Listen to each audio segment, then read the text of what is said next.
Frank was watching the Reading, the Phils. Saw Alec Bohm. Yeah. The last night, so we got questions in the mailbag about that. But he's built like a middle reliever. I saw that. Is that a good thing or a bad thing? Well, you would think if you're a third baseman, that's a bad thing. Yeah, I didn't know how to take that. Like, hey, he's built like a middle reliever. Like, he seems like he's unathletic. It's a weird compliment if it was a compliment. Did you see the guy pitching for the Reds yesterday? I can't remember which guy it was. DeSclafani? No, he was the starter. It was a guy in the bullpen. Came in. He was a house, man. This guy was massive. You ever notice when Kingery – now, he's been hitting pretty well. When Kingery strikes out, he has this look of disbelief on his face. Yes. He looks back at this pitcher like, how did you do that? Like, all the time. All the time. Well, this guy blew his doors away yesterday. They all say last year we did it quite often, to be honest. But we talked about Hoskins turning things around. Kingery's starting to get pretty hot right now, too. Yes, he is. He's another guy. Yep. All right, let's bring Frank in and talk a little Phils. What's going on, Frank? Not much, guys. How are you? We are doing well. So is that a positive or a negative that Alec Bohm looks like a middle reliever? Well, I look at Bohm and I think of the tall, lanky guy with the long hair. He just looks like the stereotypical, almost middle reliever. His teammate Jeff Singer profiles the same way. So he has an interesting look. You don't expect him to be the power-hitting third baseman. Gotcha. He's got the long, flowing hair there. I see at your picture at 97.3 ESPN.com. So real quick, before we get into the mailbag here, 2.5 out. Any signs? Are there any signs to you that are starting to kind of indicate that this team, they have not had, Frank, a hot streak all year. They have not had that moment. Is now the time? Well, the problem is, if now is still the time, the Chicago Cubs are on their own hot streak, and they may not be able to catch them even if they're hot as well. So 2.5 out, which is really like 3 games out if you really consider that, you're going to play the same amount of games in the end. The Phillies, if they get hot, they still might not make it. I think that's the reality you're looking at right now.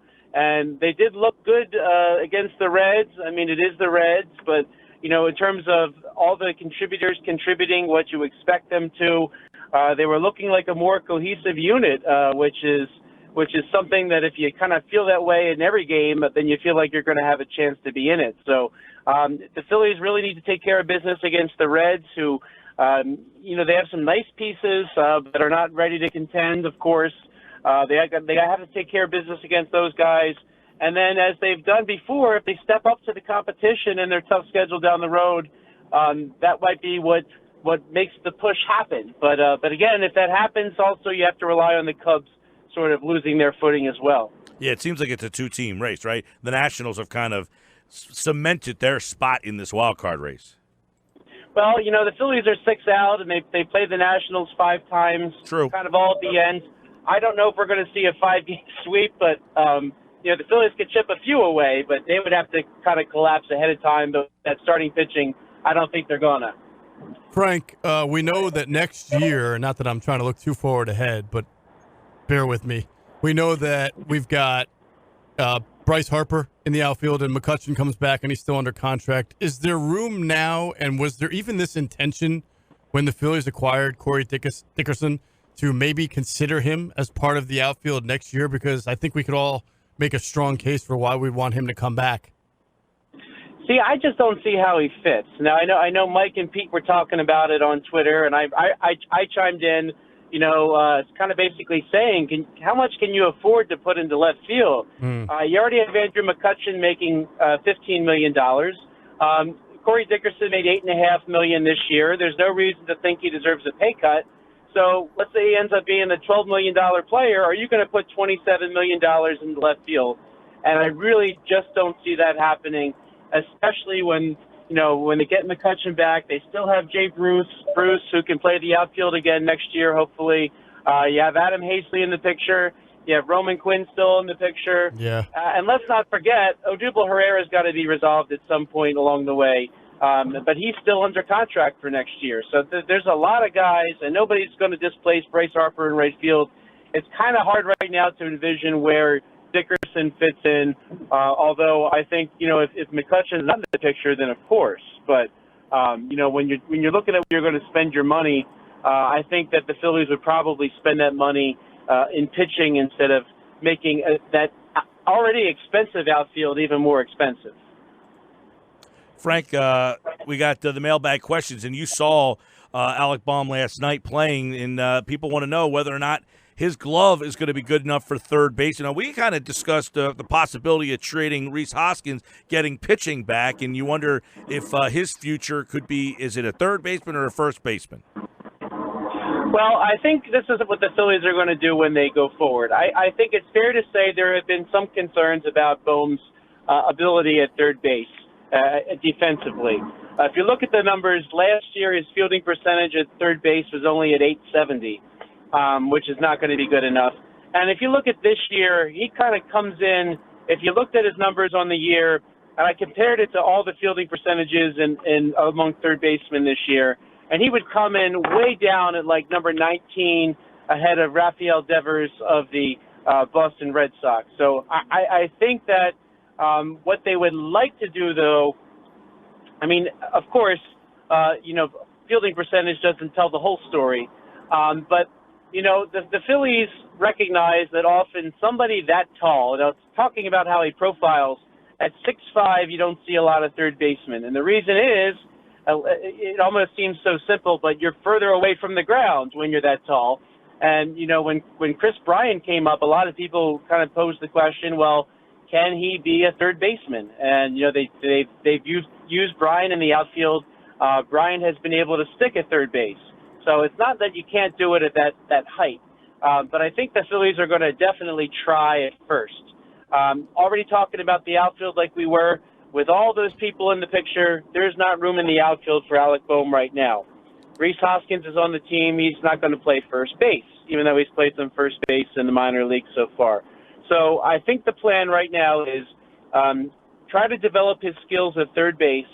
And I can see him actually joining the Phillies at some point soon. They'll probably start him at AAA next year. You know, you talk about the service time clocks and whatnot, but he's had no at-bats at AAA. The season wrapped up yesterday. He's going to play in the playoffs with the Reading Fighting Phils. So I think he goes into camp. They're going to basically play him a lot at third base. They're going to continue to try to develop him at third base.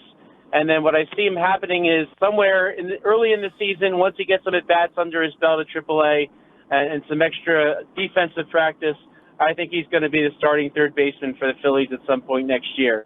So what you're probably going to see is the Phillies will sign some sort of veteran that'll be your third baseman but can also be a bench piece later down the line in the season. So I think third base is going to be his next year. And I think that if that doesn't work out next year and the year after, you kind of look to when Andrew McCutchen hits free agency, which is after 2 more seasons, and then you might start looking at him as your left fielder. A lot of people believe that that's where he's going to end up long term, but I think at first, especially given the Phillies roster construction, he's going to get every go at it at third base.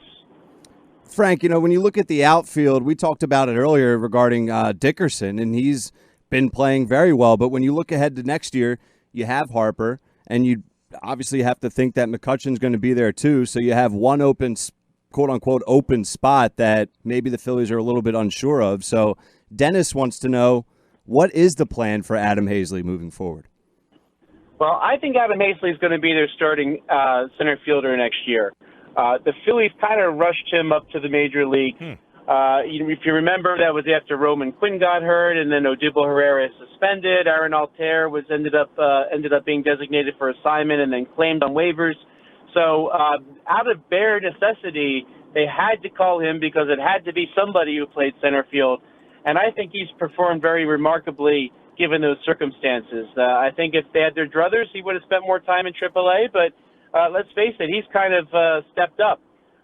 He's batting .252 on the year, and I know that doesn't look wonderful in terms of impact. He's had a couple little slumps. He had one kind of coming up, and he had one recently. But I think he's played well enough that they can make the case for Adam Hazley to be your starting center fielder. Real quick, Frank, I like Hazley, but what's that mean for Quinn? Well, I think Quinn has kind of played himself into a situation where they can't count on him. I think if he's going to be on the roster, what they'll do is that he will be one of the center fielders that are available to the Phillies. So if the season opens, I think they're kind of saying, well, Well, Hastley's our center fielder, but Quinn will kind of play himself in when he can. And just the fact that he's injured again, I think is really hard to go into a season and say, well, he's our starting center fielder. Guys always or hurt, build man. your roster like you're saying that's our starting center fielder. Just and you know what? He was starting to win me over. He got himself hurt. But good stuff, Phillies, Reds tonight as they continue that. Then they got the Mets coming up. We'll see if they're hanging around 2.5 back. And Frank Klose has the mailbag throughout the season at Frank Klose with a K. Send him your mailbag questions, and we'll do it again. All right, pal. We'll catch up soon. By the way, Great American is an insurance company. It is named. Have a good one, guys. Right. Good stuff, man.